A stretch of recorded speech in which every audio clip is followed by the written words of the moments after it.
Iba't ibang tulong ang sumalubong sa ating mga kababayang nailigtas mula sa human trafficking sa Cambodia. Batay sa datos ng Department of Migrant Workers, umabot sa halos 200 na Pilipino ang panibagong batch ng mga na-repatriate ng pamahalaan. Si Bernard Ferrer sa sentro ng balita.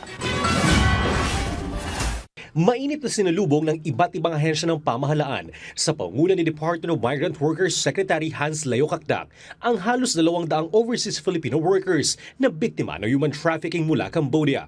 Sakay ng Philippine Airlines Flight 2P9222 nang dumating ang mga OFW sa Ninoy Aquino International Airport Terminal 1 kaninang umaga. Alinsunod ito sa direktiba ni Pangulong Ferdinand R. Marcos Jr. na tiyakin ang kaligtasan at kapakanan ng OFWs na nasa panganib.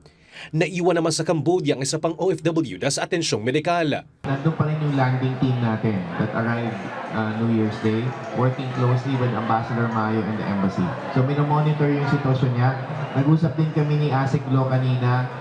We will seek the advice of the DOH doon sa treatment niya until siya makauwi. Naisagawa ang repatriation at paghatid ng tulong sa mga OFW sa pamamagitan ng DMW Migrant Workers Office sa Singapore at ang Department of Foreign Affairs sa tulong ng Philippine Embassy sa Phnom Penh. Tatanggap ang mga umuwing OFW ng komprehensibong tulong mula sa whole of government team, kabilang agarang tulong pinansyal at welfare assistance mula sa DMW at Overseas Workers Welfare Administration. Gayon din ang serbisyong medikal mula sa Department of Health, psychosocial support mula sa Department of Social Welfare and Development, at legal assistance mula sa DMW Migrant Workers Protection Bureau at Interagency Council Against Trafficking Task Force. Umabot na sa 877 ang mga OFW na na-repatriate mula sa Cambodia mula noong 2022. Sa ngayon, may mga Pilipino pa na patuloy na pinoproseso ang mga dokumento sa Cambodia para sa kanilang ligtas na pagbabalik sa bansa. Inaalam na rin ang naging proseso ng mga sinalakay na scam hub kung saan nasagip ang ating mga kababayan.